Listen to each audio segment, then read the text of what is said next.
Esta historia ocurrió en los años 60 en la URSS, en Samara, antes llamada Kuibyshev. Los habitantes aún la recuerdan y asocian con horror a la criatura nocturna, el miedo, la sangre y la necrofilia. Eso nunca se olvida, regresa en pesadillas nocturnas. ¿Por qué la gente entonces cerraba puertas y ventanas y dormía con la luz encendida? Están en el canal Strashnota y hoy les voy a contar los detalles de todo un año de pesadillas nocturnas. No quiero repetir lo que dice Wikipedia, así que puede haber reconstrucciones artísticas. La información es precisa, pero los informes oficiales con lenguaje burocrático y muerto me cansan. El true crime debe ser interesante. Los materiales que prueban la autenticidad del caso estarán en mi canal de Telegram. Dejen enlaces, comenten, den like o dislike y yo sigo con el tema. En los años 60, Kuibyshev era una ciudad industrial en desarrollo. Se construía la terminal fluvial, la fábrica de chocolates Rosilla preparaba su primer producto, se levantaban granjas avícolas y nuevos edificios. El primer tranvía recorría su ruta con un sonido vibrante.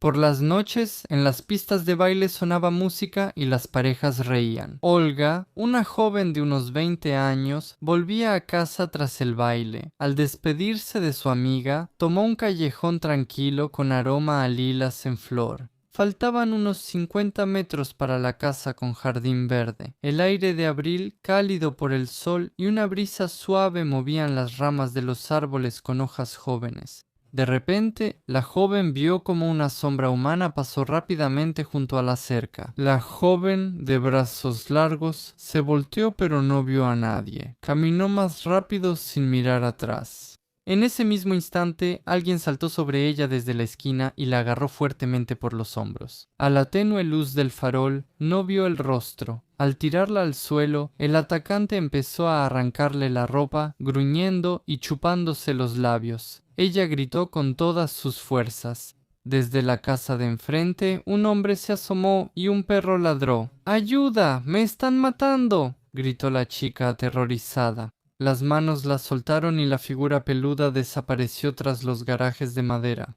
Olga yacía en el suelo con el corazón agitado y viendo círculos. El hombre la ayudó a levantarse y la llevó a su casa. Al día siguiente, la policía recibió denuncias de dos chicas. Una de ellas era de Olga. Por la noche las atacaron, pero ambas lograron defenderse. Ambas hablaron de las mismas características: fuerza sobrehumana, gruñidos furiosos, cabeza peluda, hombros anchos. El atacante estaba desnudo y actuó rápido y violento. Las chicas estaban tan asustadas que no recordaron más detalles. Una incluso dijo que no era una persona, sino más bien un gran simio o algo aún más aterrador. El policía estaba desconcertado. No había zoológico en la ciudad y el clima no era apto para monos salvajes. Decidieron que solo era un pervertido. ¿Cómo atraparlo si no hay pruebas ni señales? No abrieron un caso y esperaron que todo se resolviera solo. Solo interrogaron a varios exconvictos relacionados con crímenes similares, pero no obtuvieron nada útil. Uno pasó la noche borracho en casa con amigos, otro fue a pescar con alguien y el tercero acabó en el hospital por cirrosis.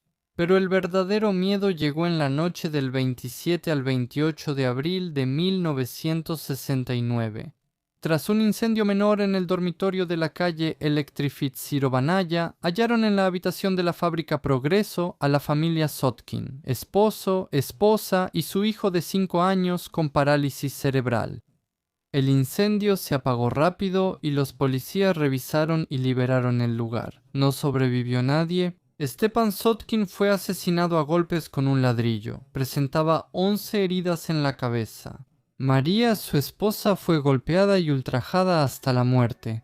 El criminal tampoco tuvo compasión por el niño enfermo, Leonia. Le destrozó la cabeza a golpes. También lo recuerda el veterano de la policía criminal Georgi Rodionovich Knyazkin. Como agente autorizado del Departamento de Policía del Distrito Kirov en Kuibyshev, era un barracón de ladrillo de un piso. El criminal entró por la ventana y cometió una masacre, sin piedad. El piso quedó cubierto de sangre y todo revuelto. Supimos que la familia Sotkin iba a salir de vacaciones. No muy lejos del lugar del crimen, se encontró una maleta destrozada con las pertenencias de las víctimas, y cerca de ella los agentes hallaron latas de conservas vacías. Se supo que el criminal robó a las víctimas un reloj, una lira y 35 rublos. Los policías interrogaron a los habitantes del barracón y casas cercanas. Una anciana confesó que vio desde su ventana, tarde en la noche, a un hombre desnudo con brazos largos, espalda encorvada y mucho cabello. Los agentes reflexionaron porque la descripción coincidía mucho con la de las mujeres afectadas. Y eso no era ningún mono, ¿para qué querría un mono dinero y relojes? Tras el crimen, los agentes descubrieron que el exesposo de María Sotkina la acosaba y amenazaba a ella y a su nueva familia, exigiendo intimidad a escondidas de su actual esposo. Cuando detuvieron al hombre, él confesó que todas esas palabras no eran en serio. Además, él mismo quedó en shock por la terrible noticia. Pero no tenía coartada, el celoso no se detuvo, lo enviaron al reclusorio preventivo y esta vez abrieron un caso penal agregando los ataques nocturnos. Las huellas dactilares halladas en el dormitorio no estaban en la base de datos ni eran del exesposo de Sotkina.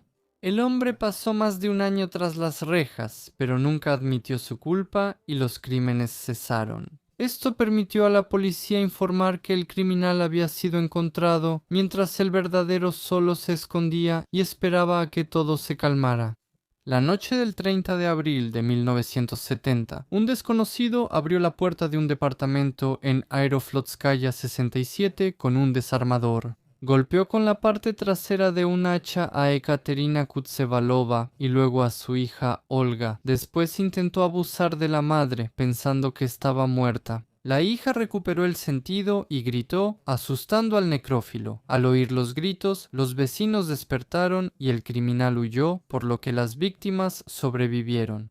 Las sobrevivientes describieron al mismo hombre desnudo, peludo, de frente estrecha y ojos de bestia. Era claro que el maniático había vuelto a la ciudad. El exesposo de Sotkina fue liberado del centro de detención preventiva y se retiraron los cargos en su contra.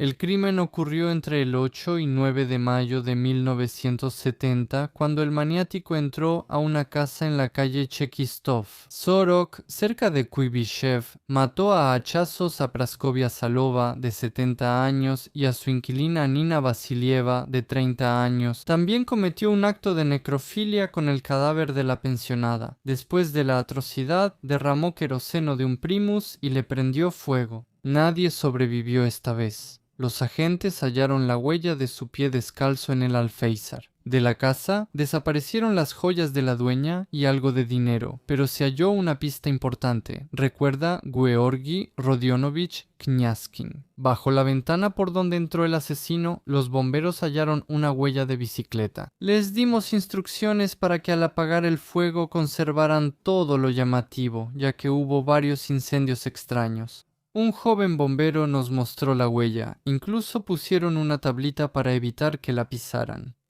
Georgi Rodionovich y sus colegas llamaron al oficial de guardia de la policía e informaron de inmediato.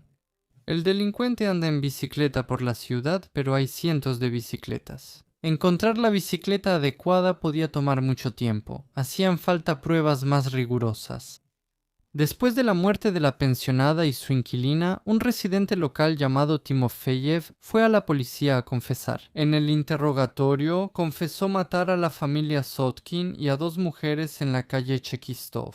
El hombre estuvo bajo custodia alrededor de un mes, pero los investigadores empezaron a dudar de su implicación. Después de señalarle las inconsistencias, Timofeyev se retractó de su confesión, declarando que se había incriminado a propósito para comprobar cómo funcionaba la policía. Él no tuvo relación y fue condenado condicionalmente por falso testimonio, luego liberado.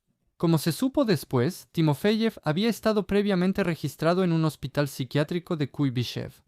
Sus enfermizas fantasías solo confundieron la investigación, retrasando la captura del verdadero maníaco. A finales de mayo de ese mismo año se evitó un nuevo crimen. El maníaco entró al departamento de la pareja Akimov y se acercó a su cama listo para atacarlos con un hacha. Pero en ese momento el esposo se despertó de repente y sin pensarlo se lanzó contra el desconocido con un banquito. El atacante huyó de inmediato, pero el dueño lo alcanzó, lo sujetó de las piernas y lo mordió. Aún así, el intruso logró escapar. A pesar del fracaso, el maniático continuó su cacería sangrienta. La noche del 5 de junio de 1970, en la calle Podgornaya 26, él entró por la ventana y atacó a la familia Malomanov, al esposo, la esposa y sus hijos, Tania de 10 años y Seriocha de 5. Todos ellos fallecieron a causa de heridas cortantes provocadas por un hacha. Cuando no quedaba nadie vivo, el necrófilo abusó del cuerpo de la madre, robó un reloj Poveda, 100 rublos y luego incendió la casa. Los vecinos notaron el humo y llamaron a los bomberos. Los bomberos respondieron rápidamente y apagaron el fuego antes de que algo pudiera quemarse. Ellos mismos llamaron a la ambulancia y a la policía. Los médicos que llegaron en la mañana vieron a un hombre dormido en una banca y una bicicleta cerca, pero no le dieron importancia por la prisa. Después, un médico recordó que el hombre tenía el cabello y abrigo largos. 3 días después, el maniático intentó entrar en casas ajenas, pero los dueños se despertaban y hacían ruido, así que huía sin empezar su fechoría. En la ciudad cundió el pánico y la gente compartía detalles aterradores. Dicen que una criatura desconocida, no se sabe si humana, entra por ventanas y puertas cerradas y ataca a quienes duermen. La criatura nocturna no perdona a mujeres ni niños. Las elecciones al Soviet Supremo de la URSS peligran. Los habitantes de Kuibyshev se negaban a votar y a dejar entrar a los agitadores, incluso acompañados de policías, diciendo que no votarían hasta que atraparan a la criatura nocturna. Quienes podían compraban escopetas de caza, los habitantes adquirían hachas y trinches y los dejaban junto a sus camas. Voluntarios patrullaban día y noche en las calles, recuerda Larisa Cheremúgina, exinspectora de la sala infantil de la policía del distrito Kirovsky de Kuibyshev. Los habitantes de casas particulares temían dormir, por eso dejaban encendidas las lámparas de queroseno toda la noche. Las mujeres temían trabajar en el segundo turno, y muchas se negaban aunque les advirtieran que serían despedidas. La ciudad cayó en histeria y el descontento amenazaba con una revuelta. Desde Moscú exigieron acciones a las autoridades locales. En ayuda, unos detectives del Ministerio del Interior volaron desde la capital a Kuibyshev.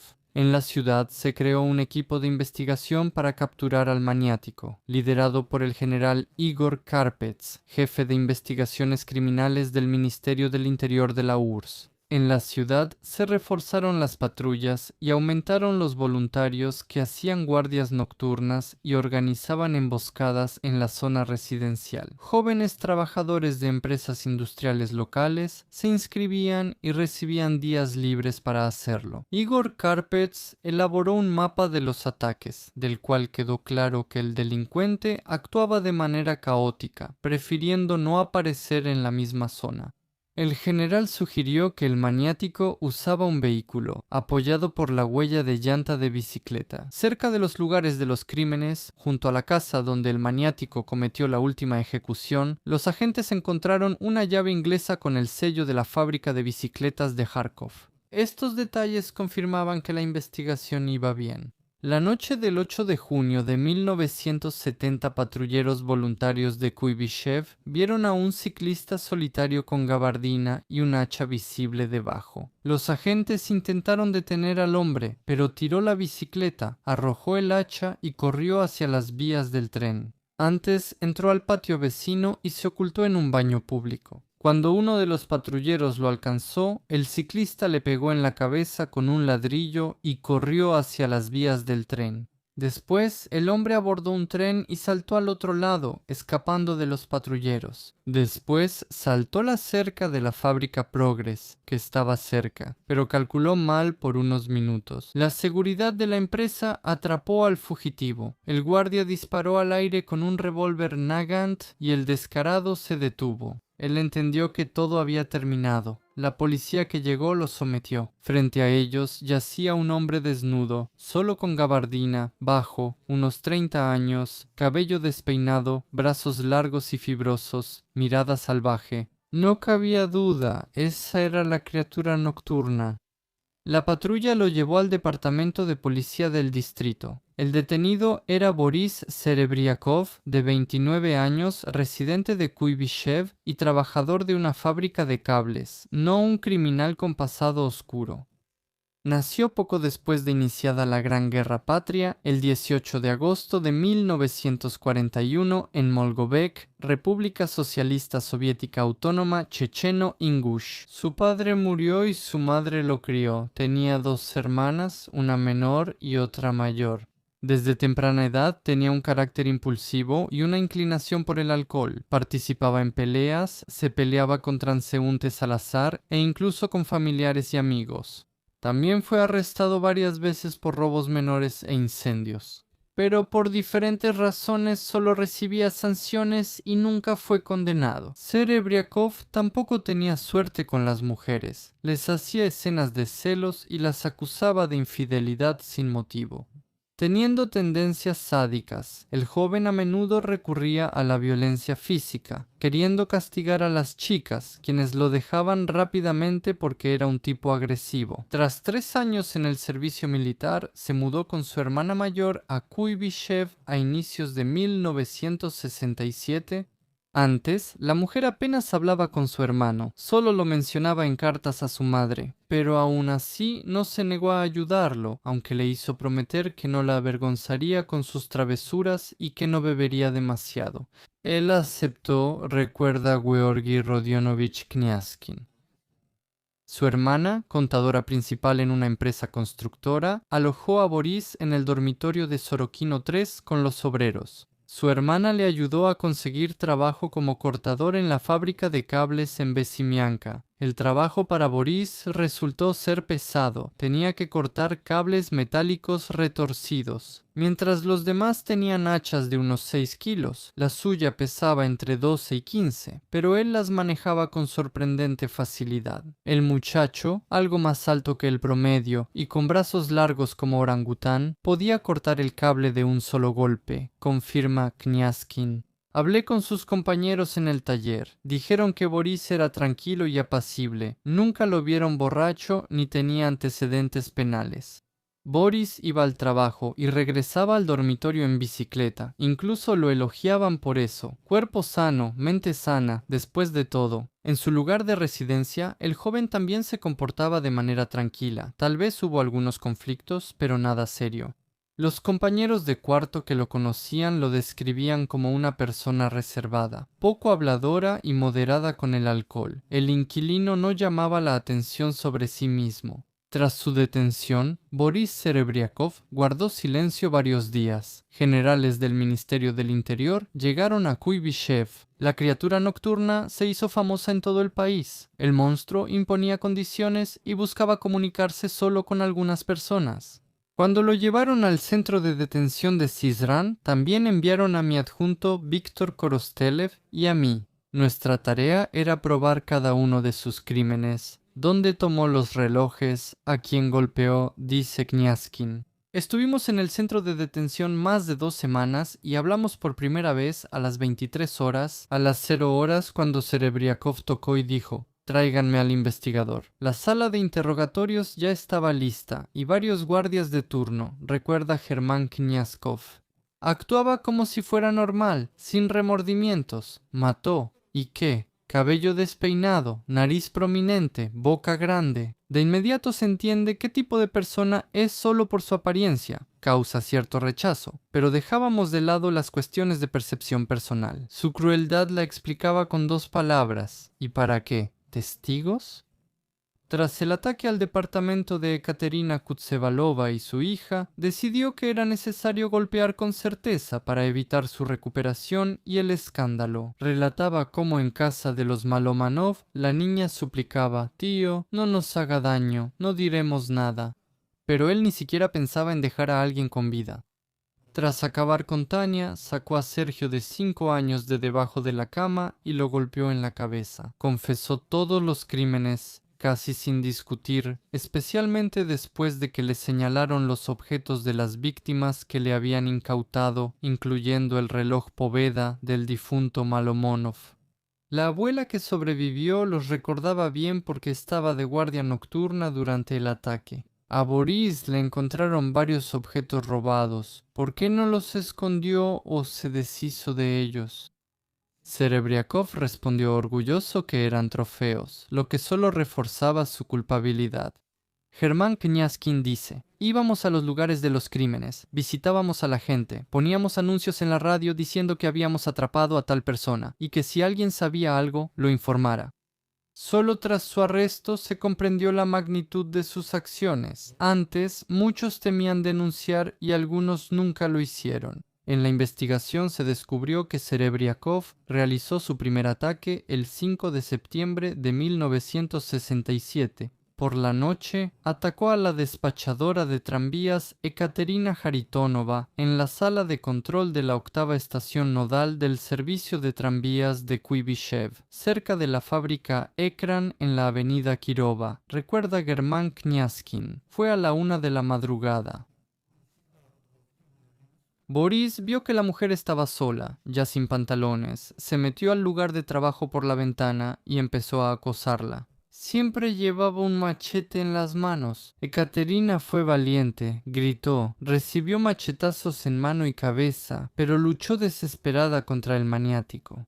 Al final Haritonova se liberó, saltó por la ventana y huyó. En ese momento llegó un tranvía y los conductores acudieron rápido, lo que asustó al criminal y provocó su huida. Todo sucedió tan rápido que la víctima no pudo decirle nada concreto a la policía y prácticamente no recordó ninguna característica del agresor.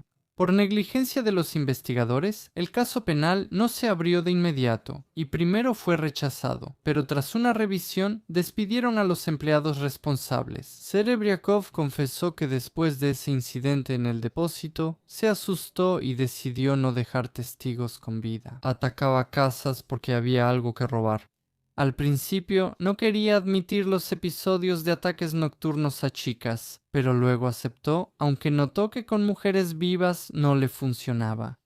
Tras el primer crimen en la casa de los Zotov, decidió esperar y ocultarse. ¿Lo atraparían?, decía él en el interrogatorio, sonriendo sarcástico, y pronto vio que todo le salió impune. Pasaba horas recorriendo la ciudad en bicicleta, buscando sitios apartados donde hubiera mujeres, y por la noche, ya desvestido para no ensuciarse, entraba por la ventana. Y no le gustaban las mujeres vivas, no lo excitaban, le gustaban las muertas. No importaba si eran jóvenes o viejas, con ellas era más fácil, no se resistían y estaban dispuestas a todo, decía él en el interrogatorio. Y el dinero y los objetos de valor eran como un botín de esas confesiones. Muchos investigadores estaban listos para matarlo con sus propias manos, pero el trabajo es el trabajo.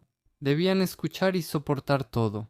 Los mejores médicos de la Unión Soviética buscaban la razón por la que Boris Serebriakov, conocido como el monstruo de Kuibyshev y la criatura nocturna, cometía tales atrocidades. Su objetivo era el lucro y satisfacer su lujuria antinatural, cuenta Georgi Rodionovich. El psiquiatra principal de Kuibyshev, Jan Bulis, presente en la evaluación psiquiátrica, le preguntó: ¿qué te pasó? Habla con sinceridad, diles cómo te va con las mujeres. Boris contó la historia de una pintora con la que habló mucho. Salieron juntos y las amigas se reían. El tuyo no es tan bonito, pero como hombre será una fiera. Y un día él intentó hacer el amor, pero al principio ella no permitió nada, y después le dio lástima. Pero no le salió. Entonces ella empezó a insultarlo. Comes como lobo, pero lo haces como conejo. Eres un tonto y un inútil. Fue doloroso y por esas palabras él la golpeó. Por supuesto terminaron separándose. A esa pintora nunca la hallaron, renunció y dejó la ciudad. Todos los expertos coincidieron en que el caso con la pintora hizo que Serebriakov temiera tener relaciones sexuales voluntarias y desarrollara un grave trastorno mental. La pericia psiquiátrica forense determinó que Boris Serebriakov es una persona psicopática y detectó en él una tendencia a la necrofilia. Mencionaron que sufría de piromanía, tenía tendencia a provocar incendios y disfrutaba verlos. Fue declarado imputable y se abrió un caso penal en su contra. Es importante aclarar algo. El hecho de que no se le hayan detectado enfermedades mentales al delincuente no significa que fuera una persona normal. Una cosa no excluye la otra. Es importante para la investigación saber si la persona era consciente e imputable durante el crimen. Por eso, la psicopatía no se considera enfermedad en la investigación y no se trata al psicópata como enfermo. Él es frío, calculador, pero entiende de manera absolutamente clara y precisa lo que está haciendo, a diferencia de un loco inimputable. A Serebriakov tampoco le afectaban voces en la cabeza ni sombras en el cuarto, así que en vez de hospital lo enviaron al centro de detención preventiva de Sizran para esperar la decisión judicial.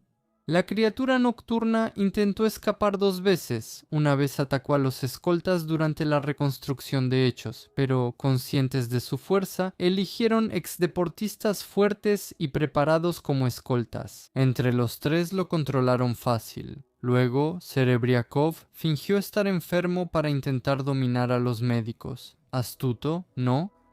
En el hospital lo acompañaba un equipo reforzado, pero el intento fracasó de nuevo.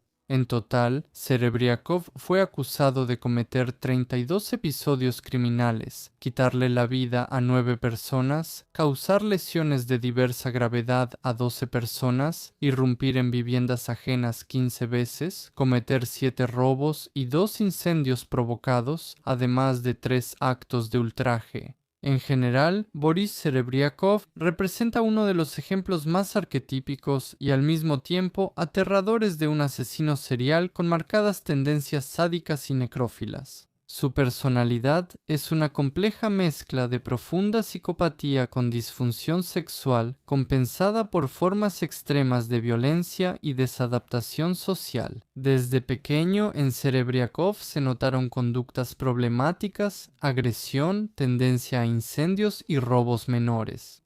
Sin embargo, el detonante clave, como ya mencioné, fue el episodio de humillación por parte de una mujer pintora, quien se burló de su impotencia sexual. No entiendo por qué hacer eso. Y, de hecho, eso fue lo que se convirtió en el catalizador para la formación de un odio patológico hacia las mujeres vivas y el desplazamiento del deseo sexual hacia los cuerpos muertos. Sus crímenes tienen un carácter ritualizado: entrar a la casa por la noche, quitar la vida con un hacha, actos de necrofilia, robo de trofeos e incendio. Esto indica una planificación cuidadosa, frialdad calculadora y el placer no solo del acto de violencia en sí, sino también de la destrucción simbólica de las huellas y la sensación de poder sobre la víctima. Serebriakov también mostraba gran adaptabilidad.